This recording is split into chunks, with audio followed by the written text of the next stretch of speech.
Hello, everyone. I'm Robin Jacob. Um, I've been thinking about doing a video for a while. Maybe for like last 5 to 10 years. But I've always been shy to show my face in the camera. I've always been shy to come, out and expose myself. I do write blogs. I like to keep everything in text so people don't know who I am. I always have these issues, but I've come to a point in life that I think more than my comfort, I think I should do this because I feel this is the right thing to do. I'll tell you the reason why I'm doing this. And first of all, I want to tell everyone who's listening, this is not a religious video. I am not marketing for Christianity or any other religion or any other God. I believe there is only one God. And I believe all our problems we face is all emotional. We pretty much live in our minds. So I just thought I will share what I know. This is purely on the basis of somebody will live a better life, feel much better about themselves. So that's the whole intention of it. I have no other intention. Like I said, this has been in my mind for a while, and with my life experience and with what I've been through in my life, I always wanted to share how I see my life. See, everybody has an opinion, everybody has a perspective. So I thought it is, what's the point of life when we don't share something you have, which is good, which can be beneficial to others. So that's the whole point of it. I'm just doing a little part in my life to help others. That's the whole motive behind this video. And the reason why I'm actually started now is recently I visited India, and I went to a church, and it was very depressing and also alarming to hear what the preacher was preaching and how the people responded to what he was saying, and I couldn't able to really tolerate it anymore. I don't want people to be in bondage and suffer, and life is hard, right? By default, from the time you're born, you start crying, and life is hard. It's not easy. We all need love, attention, care, money, so on. So we all go to this avenue called spiritual life or God or anything, yoga, meditation, whatever, because we all seeking a little bit of peace and happiness and some comfort in this journey. But when you find these avenues actually make it worse for you, I find that is unacceptable. So what I heard in the church is, we all know about, again, I'm saying this is just not about our religion called Christianity. I don't see it that way. I respect everybody's beliefs. I respect everybody's experiences and opinions. But I'm just speaking from my perspective and my experience. So I believe in Christ Jesus because I believe, that personality helps me, that through him I know God loves me and God is my father, and he put me here and he wants me to be happy. So that's my understanding. So when I went to this church, this preacher was teaching about Jesus Christ, and he was telling that the one and only purpose of God sent Jesus Christ into this world is to demonstrate how to live a tragic life, like how to suffer. Pretty much that's what he said. He said, if you follow Christ, then you should know how to suffer. I was thinking in the back of my head, you don't need to know Christ to suffer. You don't need to know God to suffer.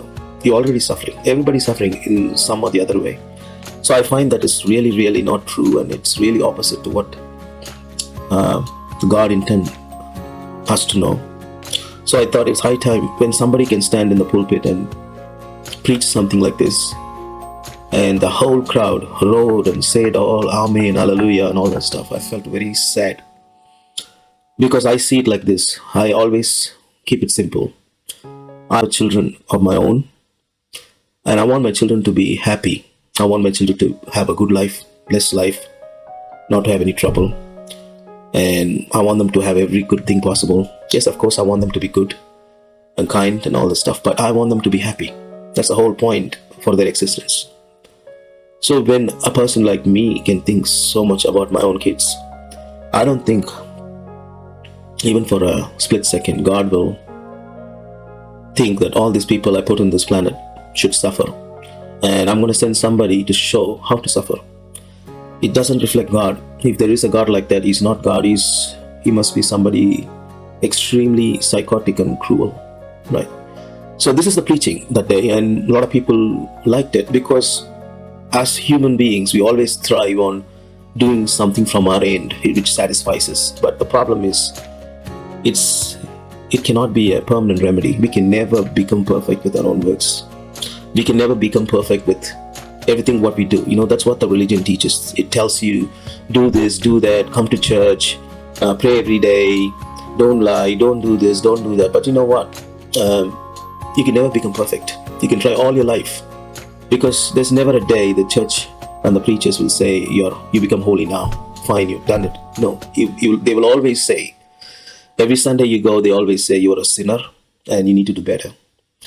And come on, realistically, it's not helping. I strongly believe destination is important, but I believe journey is much more important than the destination. It's very important how we travel in this life. What's the point? We are suffering all the time. We don't even know whether it's a hell or heaven. Nobody's seen it.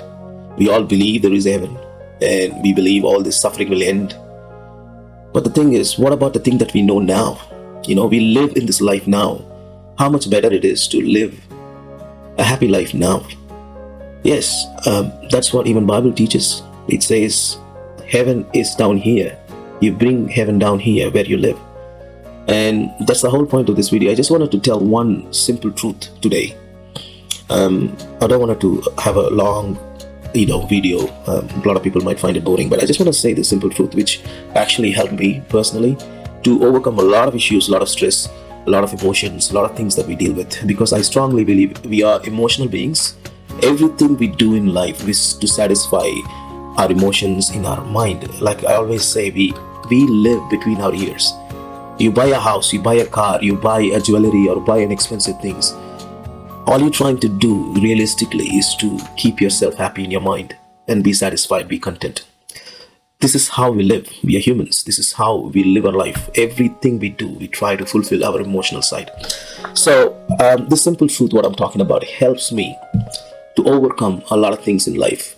It can be, you can take any dimensions of problems. It can be a financial issue, it can be a health issue, it can be a relationship issue, or it can be anything you can think of as a person that you go through life. There's so many things you face. So this truth is, it's pretty simple. It's nothing huge or a highly intellectual to understand. It's very, very, very simple. The truth is, there's only one God. A lot of people believe that, and I strongly believe we are truly His kids. There is no other way we can look at this. And especially if you go through Bible, again I'm saying I'm not marketing for Christianity, but that's what it's repeatedly said.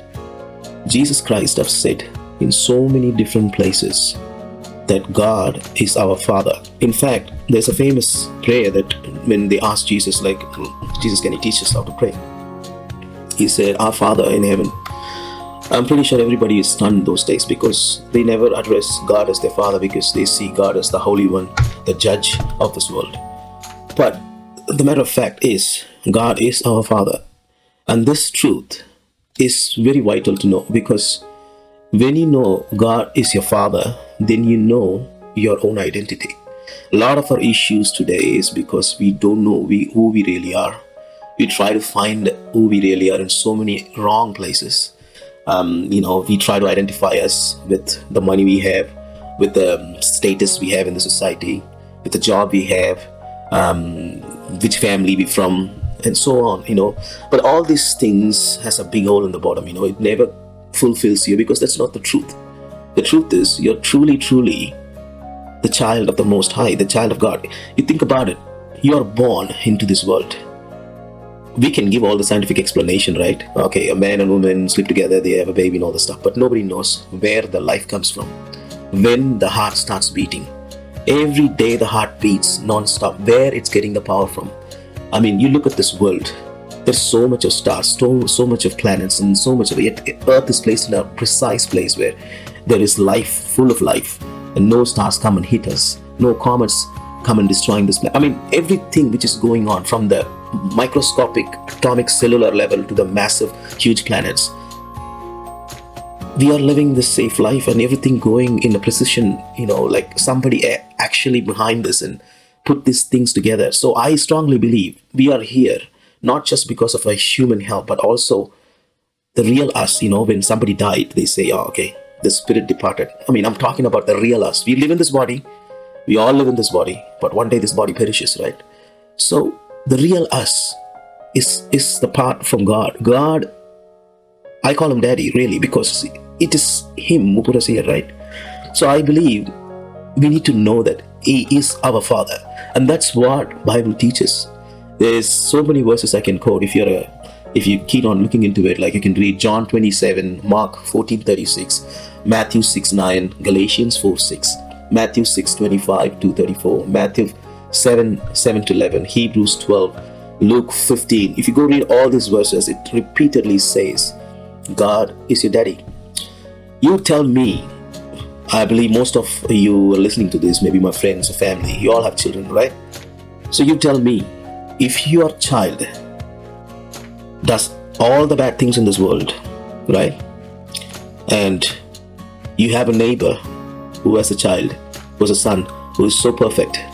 So when you writing your will of your wealth, will you actually give it to your neighbor's son? I don't think so. However bad your kid is, you want to write your will with his name on it, right? Because it's all about the relationship. A lot of people will say, then what are you saying? You can do all sorts of nonsense because God is your father. You think he's just going to accept you and forgive you. And so you're going to keep doing, all the bad things you want to do, like they call it, the Christians call it, you want to keep sinning. The problem is the so-called sin or mistakes we do, we try to fix it with ourselves. It might not be a permanent remedy. You can see it, even a lot of people go for all this counseling and stuff like that. We're living in those days where even the counselors need counseling. And if it is something which can actually fix every human problem, there is no repeated session. They will be going for years and years, but then it's like a medicine, a lot of medicines. It never cures anything. It just keeps you at certain comfort level for a while, and then you get used to it. There is no permanent remedy, it's the same way, without knowing this truth that God is your daddy and you are his kid, and he doesn't judge you. He doesn't whatever this religious fanatic says, you have to be holy to be in his presence. You have to do this ritual before you come into to be with him, or you have to do certain things from your end to approach him. All this crap is literally lies, nothing else. Because a simple example, my children, if they do a mistake, right, yes, that is a wrong thing to do. I want them to do better in life. But if they do a mistake, I will never tell them you have to do certain things to come to me. In fact, as a father, especially when they do a mistake, I want them to run to me first. Because in this whole wide world, I'm the only one who won't even think a split second to give my life to give them a better life, right? So as a human being, like they call a fallen humankind, when we can love our kids unconditionally, do you think God, who calls himself love, and he created us and he put us here, you think he's going to expect a lot of things? I can say 1,000 examples from Bible which actually shows how good he is. Like the guy on the cross next to Jesus Christ, he's a thief, right? According to the Christian standard, you have to be baptized, you have to speak in tongues, you have to come to church, you have to tithe, you have to do a lot of things to even get to the first step towards heaven. He didn't do any of those things. He's a thief. He's hanging there. He's actually going through the punishment. All he did is looked at Jesus, say, Lord, remember me. I mean, how unfair it is for us to think that we have to do so much. Say again, there is a thin line between. Don't take me wrong. I'm not advertising to do a lot of mistakes. Okay, that's not my point. What I'm trying to say is, if you know this truth that God is your daddy and he loves you. I mean, he loves you. Doesn't matter what you do in your life, how dirty you can be in your life, how naughty you can be in your life, how sinful, whatever sin, anything you can think of, the worst sin in this world. But then the good news is, he's your daddy. He's going to love you no matter what. And he's going to try till eternity to take you out of it and give you a better life. And God is not somebody who is powerless. He's super intelligent. He created it. His works is evidence of his intellect. So you can trust him. He's more powerful. And he's your daddy, right? So you should know this truth. Don't restrict yourself. Like a lot of preachers say, you have to kneel down and cry and wash your sin with your tears, then only God will listen. He's not a cruel person. He's your Father. Especially when you are having difficult times, He's right there. He's waiting for you to just jump on Him and hold Him tight. That's what I would think about my daughters. If they are having a troubled time, if they're having a miserable day, or if they've done something terribly wrong and they don't know where to go, they feel helpless, they feel hopeless. What do you think I would, as a father, I'll be thinking? You think I'll be sitting there and it's like, oh, you've done this terrible thing, I'm gonna first chop off your hand, then only you can come to me? No. I will go to her and lift her up or hug her and I say, it's all right, girl, I'm with you, okay? We can come out of this together. In fact, that's what the whole point of Jesus, God said, I love my kids. So He put every mistakes on Jesus. That's why the whole Christianity stands there. They all believe this, that God gave His only Son to save this world. They all believe this, but again, the problem is they never let you to understand that God is your daddy. He's your Father. So there is always a screen between you and your Father. So that is a problem, because till you're there, till there is a distance, till you keep yourself away from your Father, you're never gonna come out of these issues. You will always have a question about who you are. You always keep yourself in a place of a slave or a servant. You need to understand you are not a servant, you're not a slave. You are His kids, you are the head, you are the rightful child, legitimate child to your Father. Okay, so you can always run to Him. And if the question is, okay, is this gonna change your life, or you're gonna do less sin because of this? Of course, yes. Of course, yes. There's nothing more powerful than love. You try it in your life. You can hit your kid, you can smack your kid, or you can be harsh in any relationship, and you want things to change.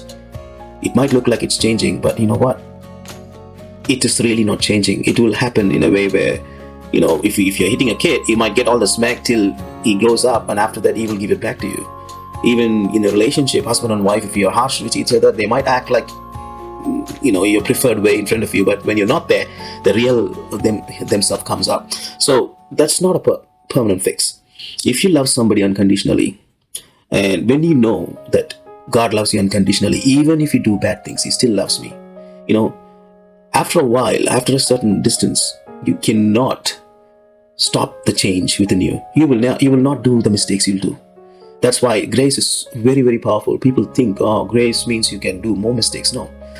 Grace will set you free from all your bondages. That is the proven fact. If you love somebody so much, the love will make you love you back, and that love will change them from within. Most of the things in our life, we just look on the outward changes, right? We think we like to change a lot of things outside, which we think that's going to fix a problem. No. You got to change inside. If you change inside, that will fix all your problems. If you don't change inside, and you can change everything outside, you change your house, car, wife, whatever you can think of, you can change your life, you can have a peaceful life. No, because it is the same you inside. And that's why it is very, very important to know who your daddy is, and He loves you.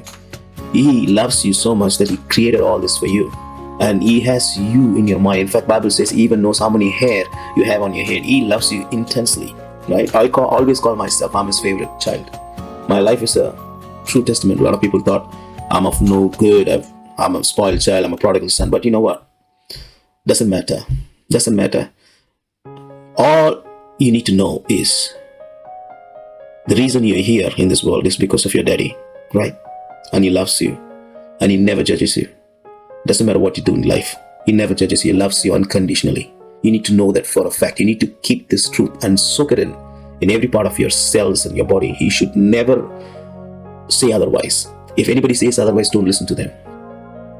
This truth will empower you. You will always know that your daddy is standing right next to you. There is a verse which says, I'll never leave you nor forsake you. This is the promise from your daddy. Remember, the most powerful one is with you all the time. You may not see Him, but He's there with you, right? You need to believe it. You need to stand on it. And don't run away from Him when you do something terribly wrong. Run to Him. This is the mistake. If you read the Adam and Eve story, this is the mistake He made. I call this is the sin. All the other things is not a sin. You do a mistake and run away from God, that is the sin. You're missing the mark. Run to your daddy. As a parent, that's all I expect from my children. I want them to be good. I'll teach them all the right things to do. But still, when they make a mistake, I want them to run to me first, because I can fix it. I can take them out of it. I can help them out to have a better life. So, folks and family who are listening, the news I wanted to tell you is God is your daddy. And that's what Bible teaches. That's what Jesus says. And that is the real truth. You need to hold on to it. All the other preachings, all the other teachings say so many other things, right? You got to do this. I mean, don't take me wrong. Praying is good. Going to church is good. But what I'm saying is you need to first know who you are, who's your father is, your identity. Once you know this, out of this truth, you will do all the good things. Those are all the fruits of believing this truth. The problem is we will only look at the fruits and we just believe. We don't even know what inside is what matters. What you hold inside, what matters. You can act. Just say we are brilliant actors. All my life I've seen people going to church every Sunday. They know the whole Bible. They read Bible cover to cover. But they have so much of issues in their life. They suffer. They have financial issues, sickness, relationship. They lie. They backstab. They're jealous. They have a proudful heart. They have pride. They have anger. I mean, there's so many people in my own family, right? I've seen. What is the point? Who are you cheating? Going to church, reading Bible, but you're living a terrible, messed up life? Who are you cheating? You're cheating yourself. So this truth helped me. This truth helped me when I'm facing the battles of my life. This backed me up when nobody is around me to help me. But I believe the most important thing for me to go through this life is I know who I am. I might be a 5.3 or 5.4 height short guy living in New Zealand with a family, having a middle class life or whatever. This is what the ideas or opinion of people. But I'm inside me. I see me big. I see myself the son of the Most High. I'm legitimate son, legitimate child. By fact, I am the child of God. And my father is the one who created all these things we see. And he's able to do all good things for me. And the best part is he's always with me. When something goes wrong in my life, like if there is an accident in my life, or if there is a money problem in my life, if there is a sickness coming in my life, because I know this truth, I stand against it. And there are ways he taught me. I mean, Bible is full of instruction. How to deal with it, how to overcome it, how to be an overcomer. So your life will be journey from victory to victory. You always win because he is the one who created this game. He knows how to play it. He knows how to win it. He has the recipe for success. And moreover, we all want to be loved. We all want to be accepted. That's all we need in this human life. All we need is acceptance, love, and appreciation. You know what? What is better than your daddy is accepting you the way you are, and he's ready to change your life. And I just wanted to tell you this. I'm not quoting a lot of Bible verses and this and that and make it as another preaching. I wanted to tell you plain and simple. Doesn't matter. You don't have to even utter a word Jesus. Okay. I want you to know this. Whoever you believe as God, there's only one God. It doesn't matter who you believe. He's your daddy. He's your father. He's your appa. And he loves you. And he'll never do anything wrong for you. And he has your back. Whatever you're going through in your life, speak to him. Go close your room and just close the door and just sit and speak to him and say, I want to get out of this problem. I don't know what to do. Help me out. Treat him as real in your life and you see things will change. Things will change. I'm a witness in this life. I'm a living proof. So remember who's your daddy is. Because you know who your daddy is, you know who you are. Right? And that's all I have for today. Stay blessed. Bye-bye.